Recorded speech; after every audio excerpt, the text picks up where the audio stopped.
Okay, hello everyone. Here we are at the very end of our Bible study, wrapping it up with Ecclesiastes chapters 11 and 12. So here we are at the very end of the Bible study, and we kind of put a little bow on this gift of the book that we have, and we wrap it up. So I look forward to this video.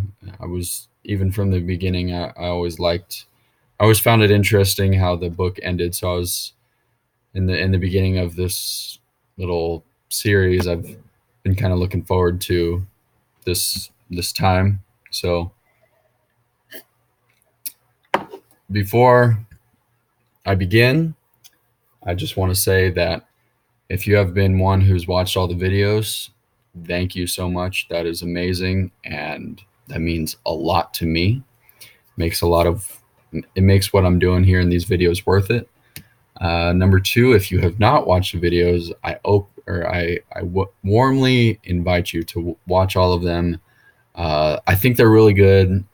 I like to think that I have some good stuff to say about them. Some of the stuff that's kind of tricky to interpret. Um, I try my best to help out with that.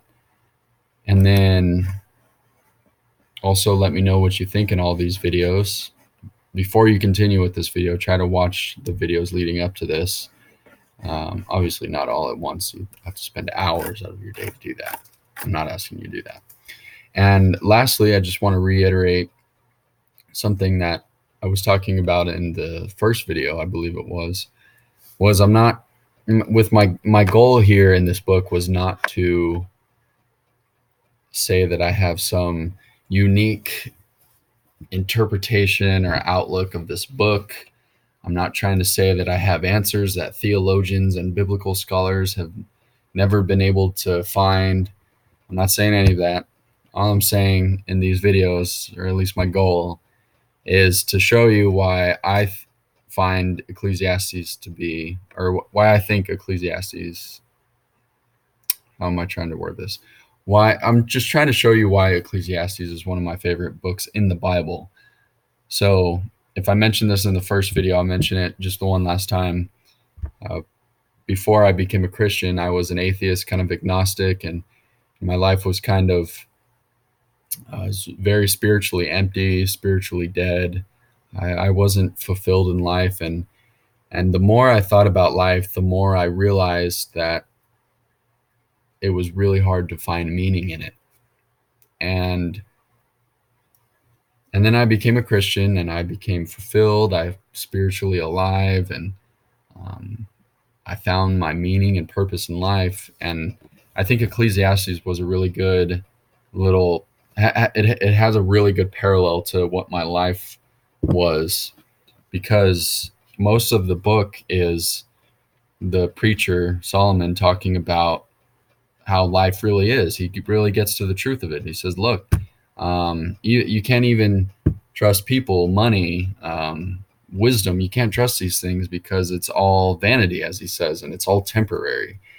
And this huge theme in the book that even when you're doing all these good things and all these good things about life, maybe the pleasurable stuff about life, all of it is temporal, and there's always an end. And I've said this in multiple videos. The theme of death is the great equalizer comes up in this book. And I was having a really hard time with that before I became a Christian, looking at life and seeing everything that I did actually kind of being in vain. Like, what is the purpose of it? And then at the end of this book, which we will get into in this video, he talks about, look, even in spite of all these vanities, as he would say, there's still a purpose and meaning to life that will make it all worth it. And then when I became a Christian, I found the answer to that. And likewise, in this book, at the very end, he said, look, the answer to all this is God. And when I became a Christian, I found the answer to all of my troubles and all of my unfulfillment, and that was God. So say it one last time. I'll probably end up saying it again, but I'm not trying to say that I have the best, most nuanced interpretation of this book. All I'm trying to do is show you why I think, or why Ecclesiastes is one of my favorite books in the Bible. So let's kind of put a cap to this and finish off this book of really great wisdom literature. So please open up your Bibles, read along with me, join me, and let's get into it right at chapter 11. So verse 1, cast your bread upon the waters, for you will find it after many days. Give a portion to 7 or even to 8, for you know not what disaster may happen on earth. If the clouds are full of rain, they empty themselves on the earth. And if a tree falls to the south or to the north, in the place where the tree falls, there it will lie. He who observes the wind will not sow, and he who regards the clouds will not reap. So these 4 verses are still giving some proverbs, some little bit of wisdom here. And in these first 2 verses, he's really saying, look, don't put all your, in this world, don't put all your chips down on one thing. I think in the stock markets, it's called hedging your bets. Hedge your bets with things, because if it goes down, better all of it to go down, or better some of it goes down when the rest is still out in other places, while one of these things all goes down. And that's to say, not just with money. Think of energy, time. I think it's a good thing too, especially when we think about maybe church life.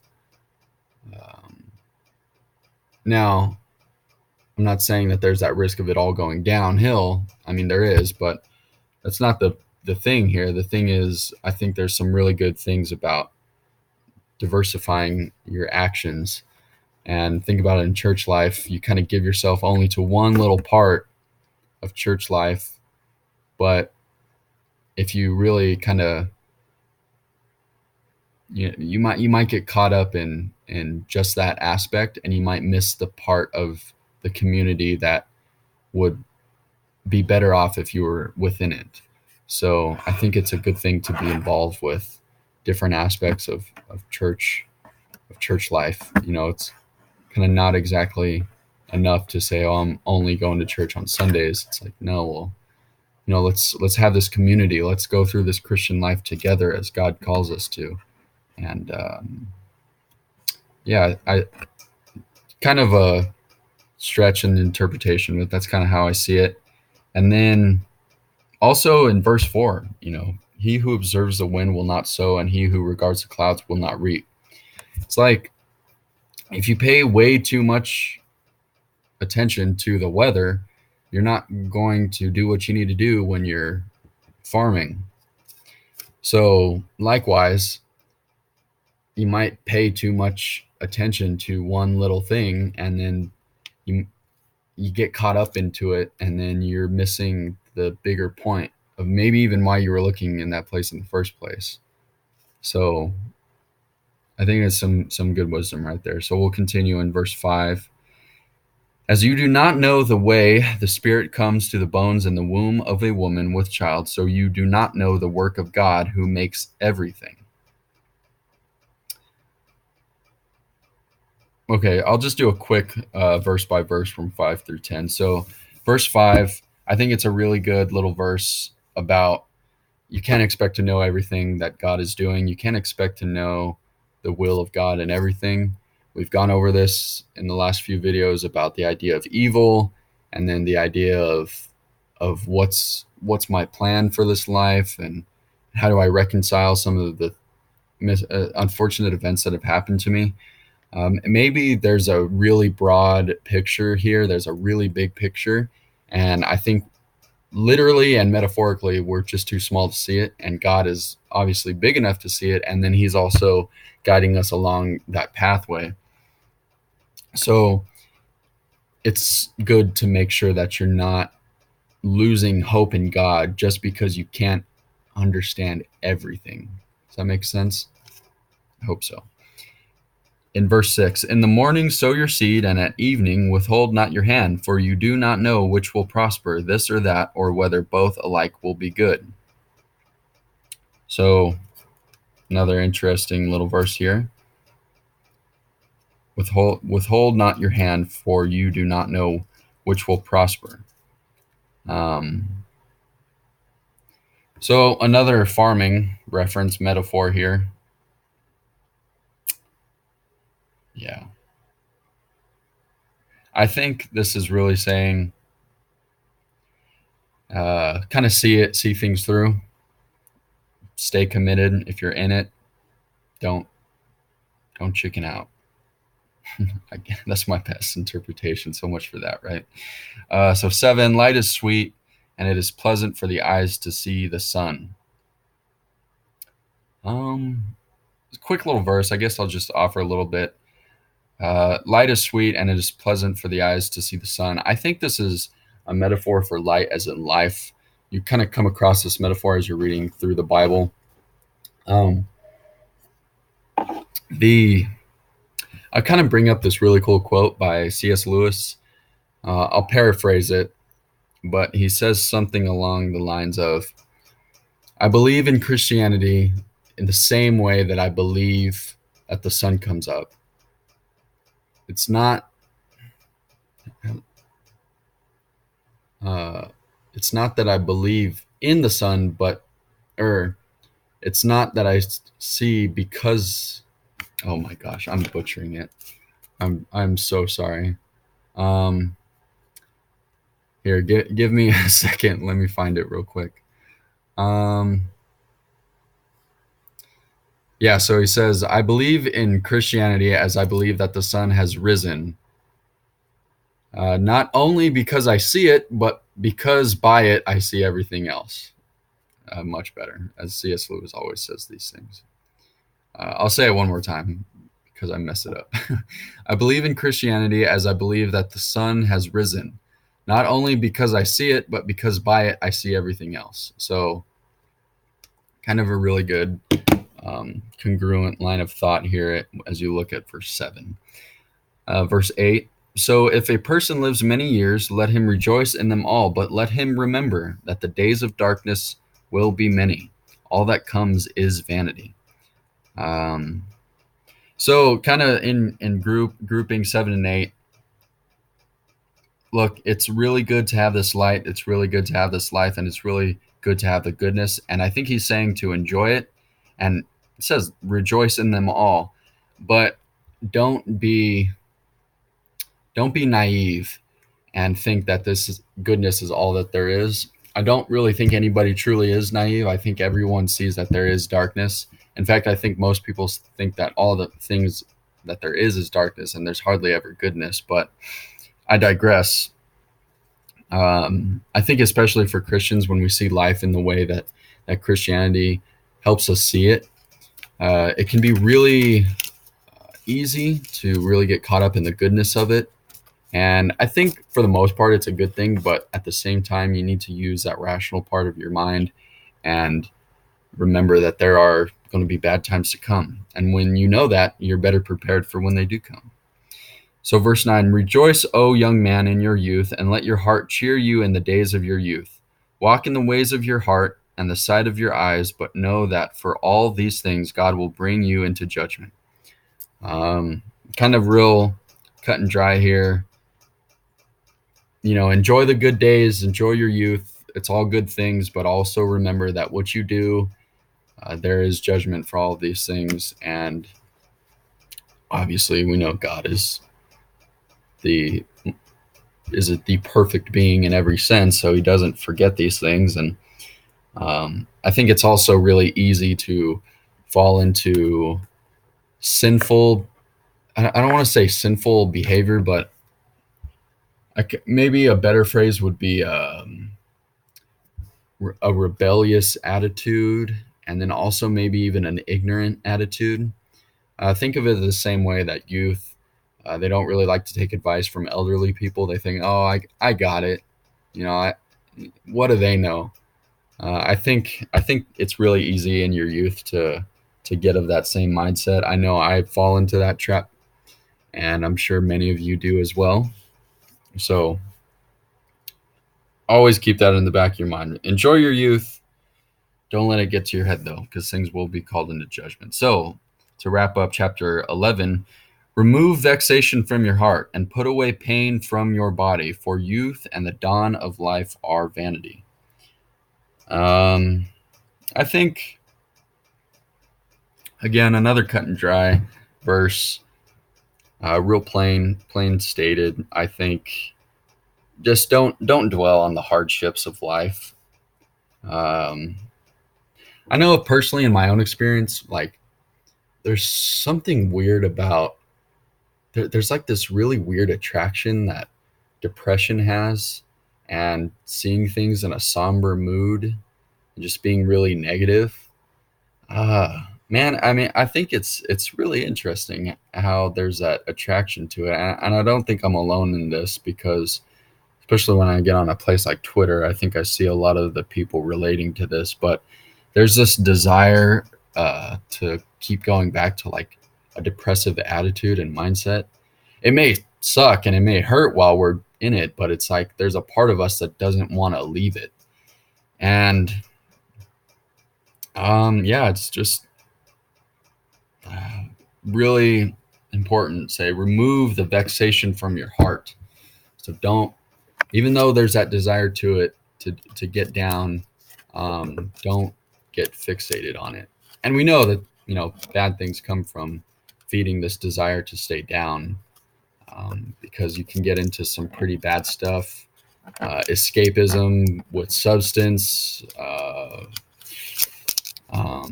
get into escapism by sexual immorality, and maybe you start harming others, harming yourself, and this when you get caught up in these depressive mindsets. So even though there is that attraction there, we know that if you keep following it down its dark cave, it's not going to end up well. So let's get into chapter 12 to finish it up. So, verse 1. Remember also your Creator in the days of your youth, before the evil days come and the years draw near, of which you will say, I have no pleasure in them. And let me read that one more time. Remember also your Creator in the days of your youth, before the evil days come and the years draw near, of which you will say, I have no pleasure in them. On to verse 2. Before the sun and the light and the moon and the stars are darkened and the clouds return after the rain, in the day when the keepers of the house tremble and the strong men are bent and the grinders cease because they are few, and those who look through the windows are dimmed and the doors on the street are shut, when the sound of the grinding is low and one rises up at the sound of a bird, and all the daughters of song are brought low. They are afraid also of what is high, and terrors are in the way. The almond tree blossoms, the grasshopper drags itself along, and desire fails, because man is going to his eternal home, and the mourners go about the streets. Before the silver cord is snapped, or the golden bowl is broken, or the pitcher is shattered at the fountain, or the wheel broken at the cistern, and the dust returns to the earth as it was, and the spirit returns to God who gave it. Vanity of vanities, says the preacher, all is vanity. Real dense paragraph right there, I think. So let's get into verse 1 real quick. Remember also your Creator in the days of your youth. Because, so here, before the evil days come and the years draw near, of which you will say, I have no pleasure in them. So I think of my youth before I became a Christian. Let's say I did know God in my youth, and I just chose not to be with him, and I chose not to remember him, and I chose to put myself first. In other words, just be sinful, have my life in my own hands and not in God's hands.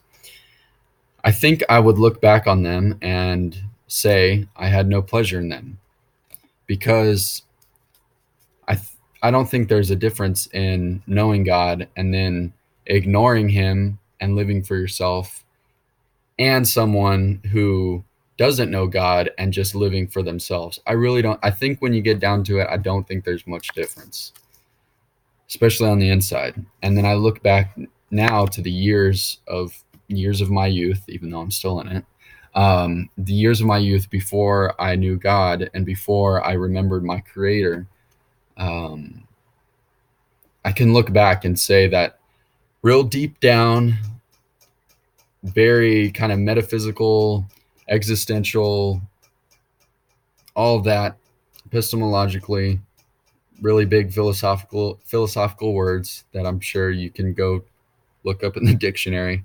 All of these words, all of these ways, I did not have pleasure in life. Sure, life was really good and I really enjoyed it. And I'm so thankful for the life that I have, the life that I had. And I wouldn't take any of it back. I would do it all over again if I could. But I know that deep down on the inside that there was no true peace, no true there's nothing in my soul that had pleasure until I found God. So there's that. Now we get into verse 2 through 7. I won't read all the way through it again, but this is kind of a big theme of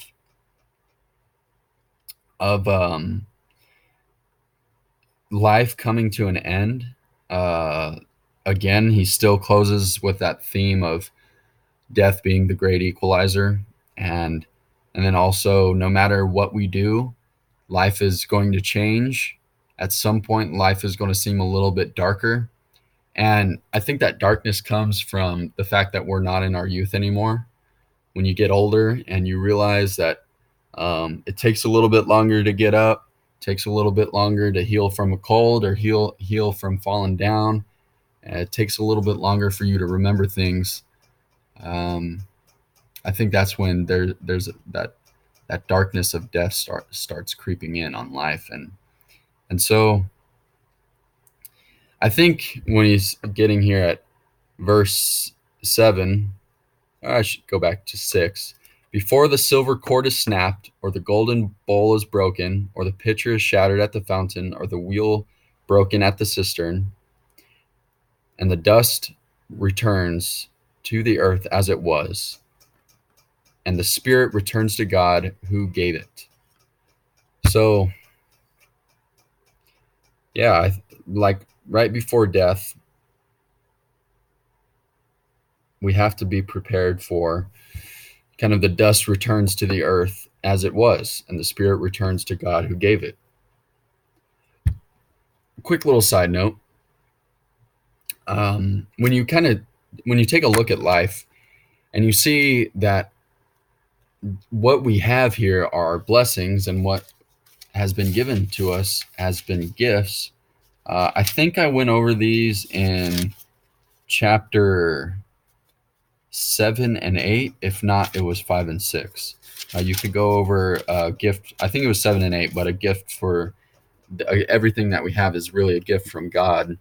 I go in depth more on that, but when we see that life itself is a gift from God, I think it's really humbling. And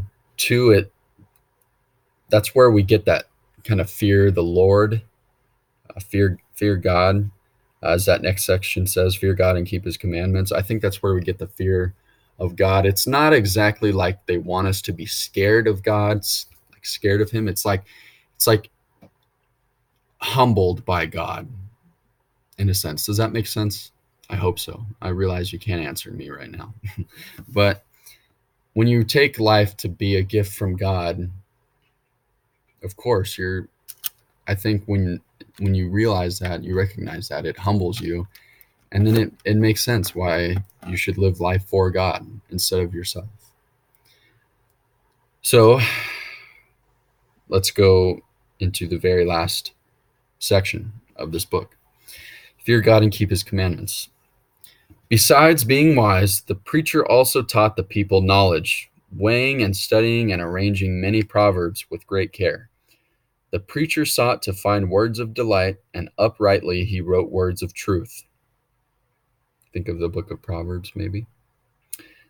The words of the wise are like goads, and like nails firmly fixed are the collected sayings. They are given by one shepherd. My son, beware of anything beyond these. Of making many books there is no end, and much study is weariness of the flesh. The end of the matter all has been heard. Fear God and keep his commandments, for this is the whole duty of man. For God will bring every deed into judgment, with every secret thing, whether good or evil. Let you think on that for a second.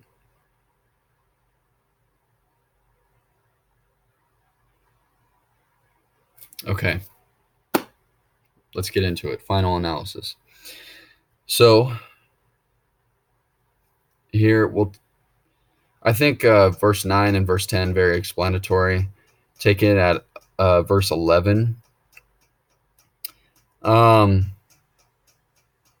Here, I want to take a look at what my study Bible has to say. Verse 11, the words of the wise are like goads, i.e., they help guide one along the proper path. A goad is a long pointed stick used for prodding and guiding oxen while plowing. Moreover, the words of the wise provide moral and intellectual stability, like nails firmly fixed. Ultimately, such wisdom is given by one shepherd. That one shepherd is God. Notice, at least here in my Bible in ESV, verse 11, given by one shepherd. The S is capitalized. Good little indicator for that. And so and then in verse 12, my son, beware of anything beyond these. Of making many books there is no end, and much study is a weariness of the flesh. So the words of the wise are like goads. See, this is kind of confusing because in one verse it says, wise words will guide you. But okay, all right, I kind of get it now. So he says they are given by one shepherd. So all this wisdom's given by God. My son, beware of anything beyond these. So I think he's hinting at man. Of making many books there is no end, and much study is a weariness of the flesh. So I don't think he's saying don't read books by other men, but I think he's saying that the wisdom and the intelligence and this good, like, intellectual stability, this all comes from God. And focus yourself on that. Focus your study on that, and be wary of studying when it comes from somewhere else. I think it's a good thing when you're reading books about faith, about Christianity. Obviously, I do not want to give the idea that I'm saying that that's not right, or that he's saying that that's not right. I just think if the wisdom and intellectual stability that you're seeking comes from somewhere outside of a place from God or by God, if in case of the Bible, then it's, I mean, there is no end, and it's weariness. You're going to grow weary, and I would say that he would say that it is vanity. So this theme of in the book, seek wisdom, it is much better than folly, as he would say. But now he's saying, look, the wisdom that you should seek is from God and God alone, and from God and about God. Everything else, it's going to lead you in a place that you don't want to go. And I think personally, I can really relate to this, because when I tried to get sort of a moral philosophy and a worldview from, say, like atheists or agnostic scientists, I came to the conclusion that nihilism is all that there is. If you don't know what nihilism is, look it up. NIHILISM, nihilism. And well, I came to the conclusion that nihilism is all that there is. And then once you know the definition of nihilism, you'll understand how bad this had become for me. but I started feeling the effects of nihilism. And that led to a pretty dark place. And that came from getting wisdom and knowledge from people who were not godly. And I would also say from other religions too. I don't want to make this kind of an attack on other religions, but when I came to faith, I could have chosen any religion to come to. Um, I think it's a testament though that there is a reason why I became a Christian, and I think there's a lot of truth to it because when I first started dipping my toe into the water of Christianity, I started looking at other religions. I'm like, okay, I'm starting to look at Christianity. I should look at other religions too.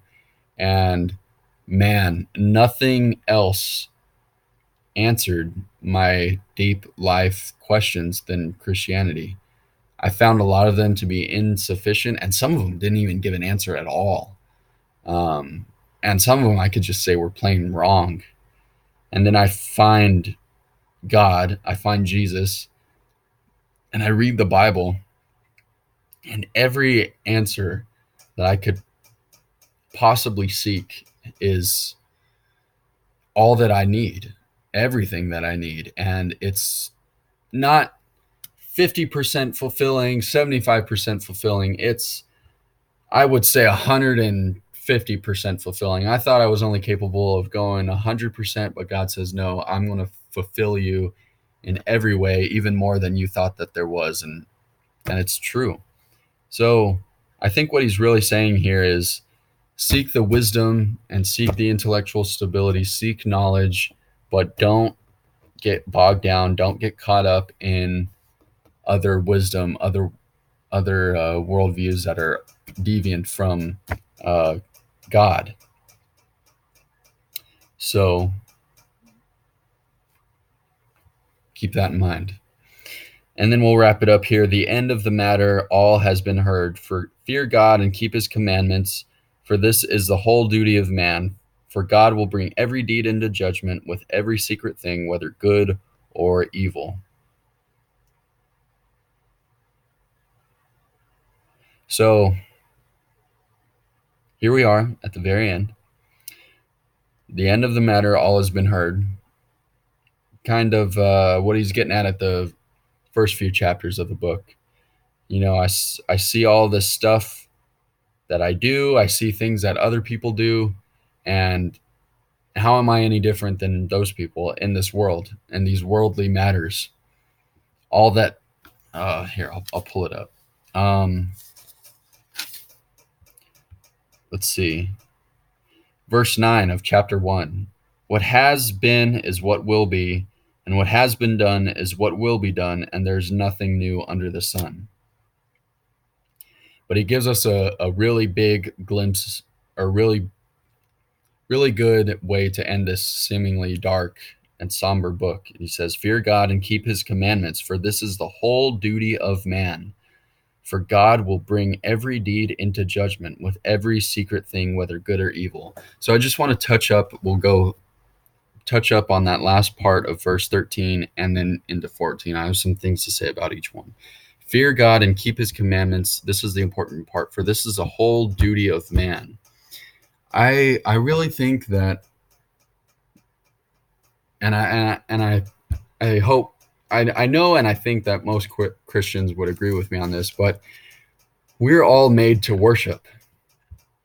You think of back when the Europeans were discovering the Americas, they found all of these native tribes, and they within it they created this thing that they saw to be transcendent, and they felt the calling to worship it.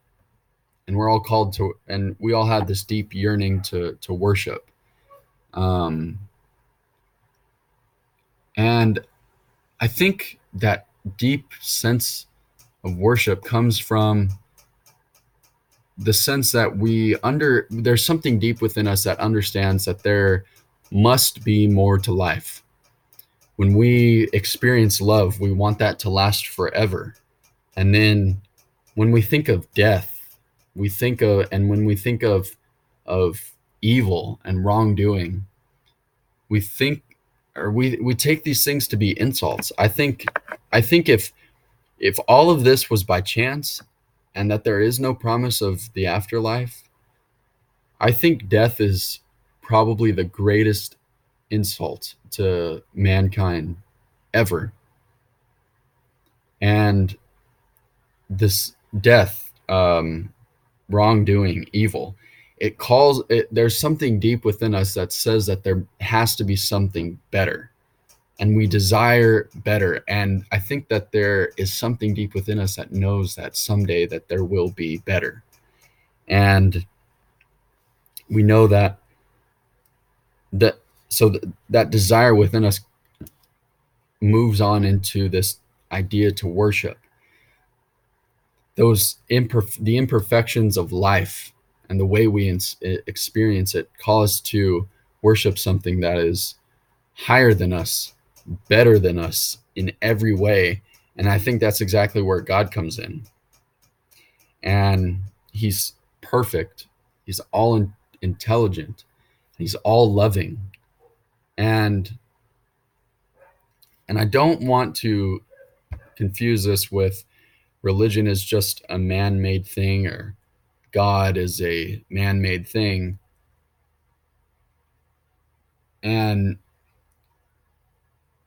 it's not that's actually not true. And it's not, I don't think it's exactly possible, because like I said, there's a lot of, every religion is worship, or how should I say this? When the explorers were coming to the Americas, they found people worshiping this idea of worshiping the transcendent is all throughout. And I think that's very suggestive that there must be a higher power, because we're all called to it. Now, first off, you can go and debunk Christianity. I can't speak for other religions, but Christianity is just a man-made religion. You can go and debunk that, especially with Jesus, the historical evidence for his life, death, and resurrection, and the early church. You could go look at that as evidence for this not being man-made. And then also, I think that God explains why the universe exists, why there's something rather than nothing. God explains why the universe is so finely tuned. God explains why life exists, and God explains why conscious beings like ourselves exist. I think God is the absolute best explanation for that, rather than a natural materialist world. And remember, I used to think that natural and material world was all that there is. The effects came to me and I felt them, but when I found God, I was like, wow, this answers these questions, and it makes sense of these observations so much better. So, sorry, that was kind of a long tangent, but this back to the thing is, for fear God and keep his commandments, for this is the whole duty of man. This life is a gift from God, and if God made me, then he made me for a purpose, and that purpose is to worship him, serve him, but most importantly, have a deep, intimate relationship with him that is centered on love. So, verse 14, the very last one of the book: for God will bring every deed into judgment with every secret thing, whether good or evil. So this is also to remember, when you realize that God is all knowing, omnipresent, he can obviously read your mind. So it's and I know every person deals with it, because I deal with it, and all my friends deal with it. Every person I've talked to deals with it, and I think you're crazy if you think you don't deal with it. But the fact is that we can get some pretty messed up thoughts in our heads, and those thoughts can lead to bad actions. And we have to remember that if God made us, and God made us for a purpose, when we deviate from that purpose, he's going to know it. And if you look how God manifests himself to people, especially in the Old Testament, and in the New Testament as well, God is not a God to be trifled with. You are to love him, and he loves you even more than you could love him. But at the same time, it's like a good parent. You love your mom or dad, they love you more than you could know. But if you start breaking their rules, there's going to be judgment. There's going to be consequences, and keep in mind that God is witnessing to all of that, and he wills those consequences. So, with that being said, I now wrap up the book of Ecclesiastes with you. Man, I hope now you can see that Ecclesiastes is a fantastic book. Man, I mean, people who think that Christianity is philosophically dead, and people who think that there's no intellectual nature of Christianity. I mean, you put them in this book in Ecclesiastes. You make them read it, you make them study it, and I think it would be absolutely incredible if they came away still holding that view that Christianity is an intellectually dead religion. Because here you have someone, obviously at the time he was Jewish, but still in the same faith of God as we would say, as us, just in the old covenant, Old Testament, hence the term. Now we are in the new covenant, but see, he sees life for what it is, and he really thinks about it. And I think he speaks a lot of truth. Solomon does. So please, if you have any questions, please let me know about this. I hope that it was you could see the clear theme of it all. That, man, when you really get looking down into life, and you really take it for what it is, not what you want life to be, but what life really is. It can be really dark. It could be meaningless, purposeless, and it can be so hard to reconcile it. And here he has at the end, look, despite life's hardships and the dark conclusions that we could come from or come away with when we take a look at life, there is a lot of hope. There is a lot of goodness in following God, fearing God, keeping his commandments, because at the end of the day, that's what we were made to do. And it's important that you don't take this book just in isolation, because, I say, look, love God, fear God, and follow his commandments, because in all the hardships of life, that's the one rock that you're going to have. And you're going to say, well, how can it be that life is all of these things, all of these hardships, but following God is a good way? Well, if you're not a Christian, I would highly recommend you reading read the Old Testament. You don't have to read the whole thing, but I mean, read the book of Kings, read Exodus, First and Second Samuel. Read those books and find out what happens when you fear God and when you love God and you keep his commandments. Find out the good effects it has on his people. Find out the bad effects of when they deviate from that, because there's plenty of that in here as well. And then in the New Testament, how do you love God? How do you fear God? How do you follow God in this new covenant that Jesus sets up? Go through the New Testament, especially if you're non-Christian. I advise you, go read the Gospel of Mark first. Very plainly written. It's not fantastical. It's just real, like, here it is. Here's what Jesus did. This is all the stuff. And it's also the shortest gospel as well. And make what you can from it. And then when you read that, if you really want to get into the depth of it, kind of the more spiritual, maybe a little bit even emotional aspect of it, go through the Gospel of John. John is a fantastic gospel. Well, they all are. Don't want to undermine any of them, but God is a fantastic.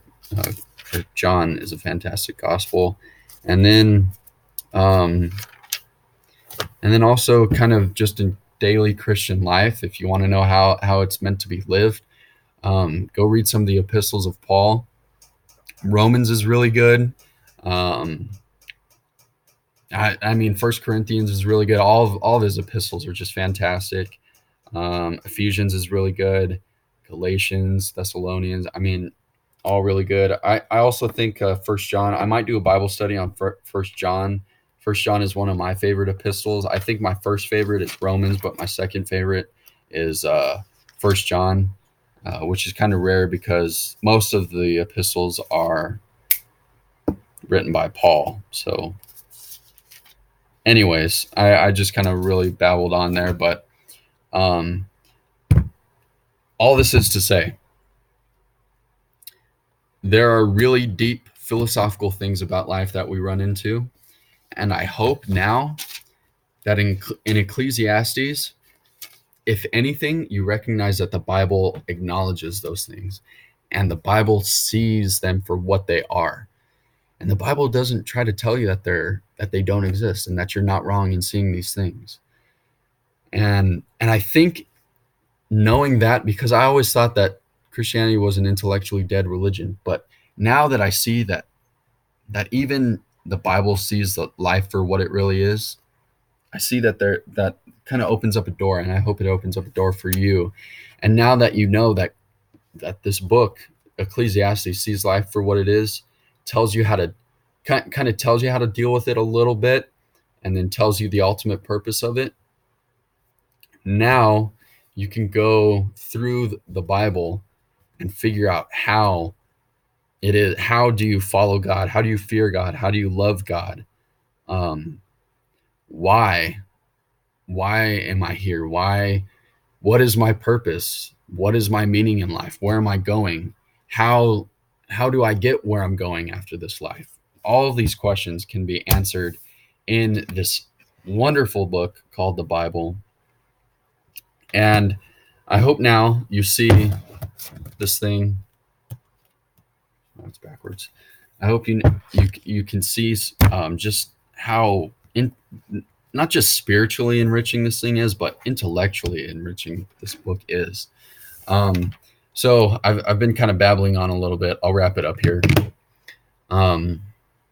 Finally, I'll wrap it up. Thank you so much for joining me. If you haven't watched all the other videos, please go watch them. I'll try to link them in the description below. Please let me know what you think. Comment on these videos. Let me know what you think. Ask me questions.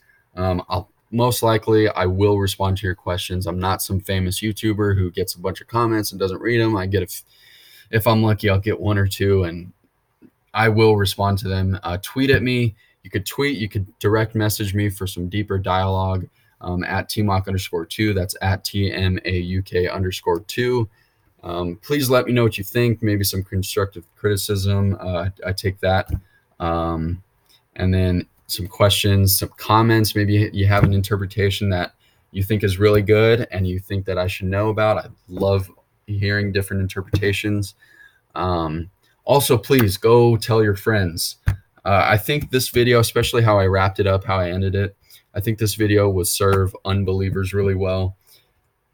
But that last little bit I was talking about, this book really makes a good sense of the intellectual and philosophical aspects of life and takes life to see how it really is. Kind of appeal that to your non-believing friends and say, look, the Bible recognizes all those things, and come watch these videos and see how it deals with that. And then also, if you're a Christian, share it with your believing friends, please. And yeah, if you want to see me do a Bible study on First John, not sure if I'll do it. Thinking about it, we'll see. I'll take a few weeks break. But if you want to see me do First John, let me know. Comment, tweet at me, all that good stuff. It's a let's see, how many chapters is First John? Yeah, First John's short. 5 chapters. So yeah, that'll be a couple videos. But yeah, let me know if you want me to do it. All right.